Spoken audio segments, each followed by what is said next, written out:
Hi అండి. అందరికీ నమస్కారం. Welcome to my channel. ఈ వీడియోలో ఏపీ రాష్ట్ర ప్రభుత్వం విడుదల చేసినటువంటి నూతన సర్వీస్ రూల్స్ అండి.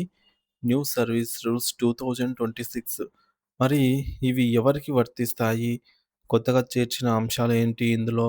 అనేటువంటి పూర్తి తాజా సమాచారాన్ని వీడియోలో తెలుసుకుందాము. సో, వీడియో అయితే ఎక్కడ గాని స్కిప్ చేయకుండా ఎండ్ వరకు చూసేయండి. అప్పుడే ఇన్ఫర్మేషన్ పూర్తిగా అర్థమవుతుంది.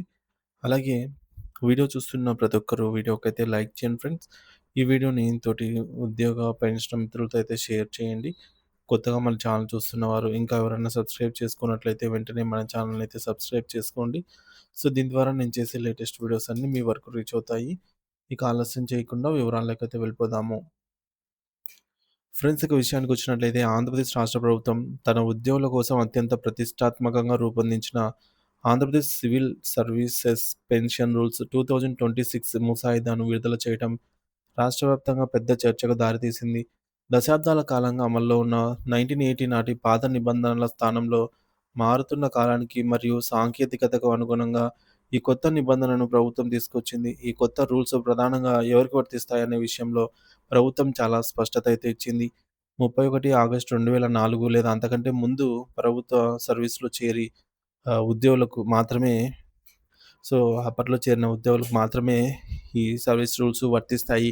అంటే ఎవరైతే పాత పెన్షన్ స్కీమ్ ఓపీఎస్ పరిధిలో ఉండి ప్రస్తుతం పదవీ విరమణకు సిద్ధంగా ఉన్నారో లేదా భవిష్యత్తులో రిటైర్ అవుతారో ఓపీఎస్ వాళ్ళకి మాత్రమే అండి ఈ 2026 నిబంధనలు వర్తిస్తాయని మనం అర్థం చేసుకోవాలి.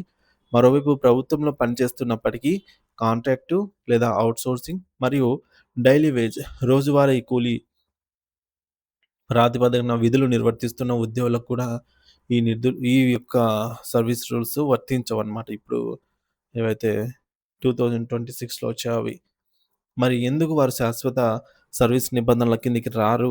అంటే ఒక ఉద్యోగి ప్రభుత్వం నుండి పూర్తి స్థాయి పెన్షన్ ప్రయోజనాలు పొందాలంటే ఉండాల్సిన క్వాలిఫైయింగ్ సర్వీసెస్ అంటే అర్హత కాలము గురించి కూడా ఈ యొక్క ముసాయిదాలో స్పష్టంగా పేర్కొన్నారు.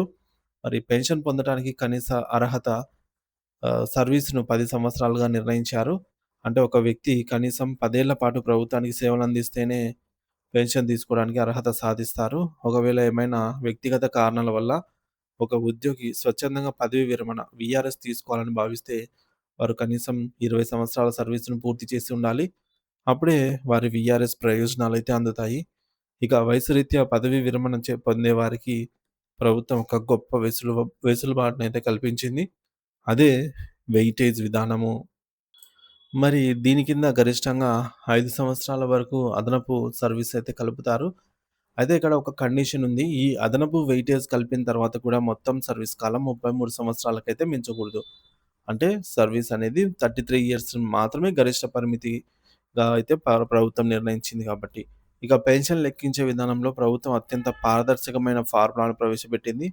సో, దీనివల్ల ఉద్యోగులకు తమకు ఎంత పెన్షన్ వస్తుందో ముందే లెక్కించుకోవడం సులభమవుతుంది. ఒక ఉద్యోగి పదవీ విరమణ చేసే సమయంలో తీసుకున్న చివరి వేతనంలో 50% నెలవారీ పెన్షన్‌గా నిర్ణయిస్తారు. ఈ లెక్కల కోసం గరిష్టంగా 33 సంవత్సరాల సర్వీస్‌ను లేదా 66 నెలల యూనిట్‌లను ప్రామాణికంగా తీసుకుంటారు. దీనివల్ల ఎక్కువ కాలం పనిచేసిన వారికి గరిష్ట ప్రయోజనం లభిస్తుంది. అదేవిధంగా రిటైర్మెంట్ సమయంలో ఇచ్చే గ్రాట్యుటీ లెక్కింపుల్లో కూడా కొత్త ఫార్ములాను ప్రవేశపెట్టారు. మరి దీని ప్రకారం చివరి వేతనం మరియు డీఏలోని 25% మొత్తాన్ని కలిపి దాదాపు మొత్తం సర్వీస్ కాలంతో గుణించి గ్రాట్యుటీని లెక్క కడతారు. అయితే గ్రాట్యుటీగా ఇచ్చే గరిష్ట మొత్తంపై పరిమితిని ప్రభుత్వం అప్పుడప్పుడు తీసుకునే నిర్ణయాల మేరకు మారుతూ ఉంటుంది. ఒకవేళ దురదృష్టవశాత్తు ఉద్యోగి సర్వీస్‌లో ఉండగానే మరణిస్తే వారి కుటుంబానికి డెత్ గ్రాట్యుటీ అందిస్తారు. ఇది సదరు ఉద్యోగి పనిచేసిన సర్వీస్ కాలాన్ని బట్టి మారుతూ ఉంటుంది. ఉద్యోగులకు ఆర్థికంగా పెద్ద మొత్తంలో నగదు అవసరమైనప్పుడు ఉపయోగపడే పెన్షన్ కమ్యుటేషన్ నిబంధనలో కూడా స్పష్టత అయితే ఇచ్చారు. ఒక ఉద్యోగి తన మొత్తం పెన్షన్‌లో గరిష్టంగా 40% భాగాన్ని ప్రభుత్వానికి ముందే విక్రయించుకొని, దానికి బదులుగా ఒకేసారి పెద్ద మొత్తంలో నగదును పొందవచ్చు. రిటైర్మెంట్ అయిన ఏడాదిలోపు ఈ సదుపాయం కోసం దరఖాస్తు చేసుకుంటే ఎటువంటి మెడికల్ పరీక్షలు చేయించుకోవాల్సిన అవసరం లేదు. ఇది ఉద్యోగులకు ఒక పెద్ద ఉపశమనము. మరి ఇలా కమ్యుటేషన్ చేసుకున్న పెన్షన్ భాగం మళ్ళీ 15 సంవత్సరాల తర్వాత పునరుద్ధరించబడుతుంది. అంటే 15 ఏళ్ల తర్వాత మళ్ళీ పూర్తి పెన్షన్ అందుకోవడం ప్రారంభమవుతుంది. కుటుంబ పెన్షన్ విషయంలో కూడా 2 రకాల పద్ధతులను ప్రభుత్వం వివరించింది. ఒకటి ఎన్హాన్స్‌డ్ ఫ్యామిలీ పెన్షన్, రెండవది నార్మల్ ఫ్యామిలీ పెన్షన్. ఉద్యోగి మరణించిన తేదీ నుండి 10 సంవత్సరాల వరకు లేదా ఆ ఉద్యోగి బ్రతికి ఉంటే 67 ఏళ్ళు వచ్చే వరకు ఏది ముందైతే అంతవరకు చివరి వేతనంలో 50%గా పెన్షన్ అయితే ఇస్తారు. దీన్ని ఎన్హాన్స్‌డ్ ఫ్యామిలీ పెన్షన్ అంటారు. ఆ గడువు ముగిసిన తర్వాత చివరి వేతనంలో 30% మొత్తాన్ని నార్మల్ ఫ్యామిలీ పెన్షన్ కింద భార్యకు లేదా భర్తకు జీవితాంతం అందిస్తారు.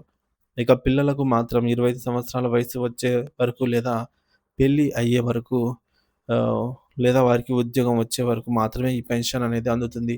కానీ దివ్యాంగ పిల్లలుంటే వారికి మానవతా దృక్పథంతో జీవితాంతం పెన్షన్ ఇచ్చేలాగా నిబంధనలు మార్చారు. అనారోగ్య కారణాల వల్ల విధులకు హాజరు కాలేని వారి కోసం మెడికల్ ఇన్వాలిడేషన్ పెన్షన్ సౌకర్యం కల్పించారు. దీనికి మెడికల్ బోర్డు సిఫార్సు తప్పనిసరి.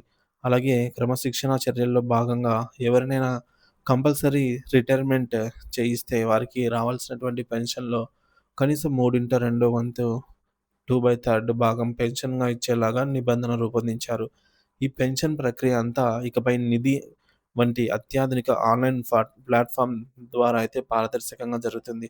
దీనివల్ల కార్యాలయాల చుట్టూ తిరగాల్సిన అవసరం ఉండదు. ఉద్యోగి రిటైర్ అవ్వడానికి 2 సంవత్సరాల ముందే సర్వీస్ వెరిఫికేషన్ అంటే పీఆర్ఎస్‌వి ప్రక్రియను కూడా మొదలుపెట్టాలని ప్రభుత్వం ఆదేశించింది. దీనివల్ల రిటైర్మెంట్ రోజే పెన్షన్ పేపర్లు అందే అవకాశం ఉంటుంది.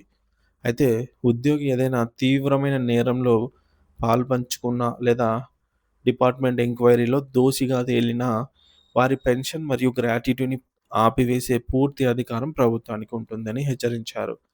ఇక గెజిటెడ్ ఆఫీసర్లు రిటైర్ అయిన తర్వాత 1 లేదా 2 ఏళ్లలోపు ఏదైనా ప్రైవేట్ లేదా కమర్షియల్ ఉద్యోగంలో చేరాలనుకుంటే ప్రభుత్వం నుండి ముందస్తు అనుమతి తీసుకోవడం తప్పనిసరి. ఈ 2026 కొత్త రూల్స్‌లో గతంలో లేని విధంగా నిర్వచనాలు డెఫినిషన్స్ అనే ప్రత్యేక విభాగాన్ని చేర్చారు. దీనివల్ల ఫ్యామిలీ పెన్షన్, ఎవాల్యుయే ఎవాల్యుమెంట్ వంటి పదాలకు స్పష్టమైన అర్థం లభిస్తుంది. ప్రతి 5 సంవత్సరాలకోసారి ఈ పెన్షన్ నిబంధనను సమీక్షించి కాలానుగుణం మార్పులు అయితే చేయాలనే కొత్త నిబంధనను కూడా చేర్చారు. మరి ఇది భవిష్యత్తు అవసరాలకు అనుగుణంగా ఉంటుంది.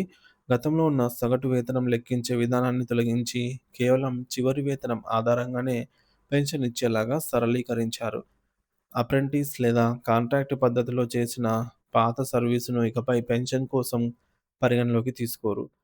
అలాగే ఆన్‌లైన్ విధానం అమల్లోకి వచ్చినందున జాప్యం జరిగితే ఇచ్చే యాంటిసిపేటరీ పెన్షన్ నిబంధనను కూడా రద్దు చేశారు. పాత రూల్స్‌లోని రూల్ నంబర్ 50ని విభజించి మరింత స్పష్టత కోసం రూల్ నంబర్ 27 మరియు 28గా మార్చారు. ఈ ముసాయిదాపై ఉద్యోగ సంఘాలు ఫిబ్రవరి 20, 2026 లోపు తమ అభిప్రాయాలను మరియు సలహాలను ప్రభుత్వానికి డైరెక్ట్‌గా లిఖితపూర్వకంగా అందజేయాల్సి ఉంటుంది. ఉద్యోగులందరూ ఈ మార్పులను లోతుగా అధ్యయనం చేసి తమ భవిష్యత్తు ప్రయోజనాల కోసం తగిన సూచనలు ఇవ్వాలని ఉద్యోగ సంఘాలైతే కోరుతూ ఉన్నాయి ఫ్రెండ్స్.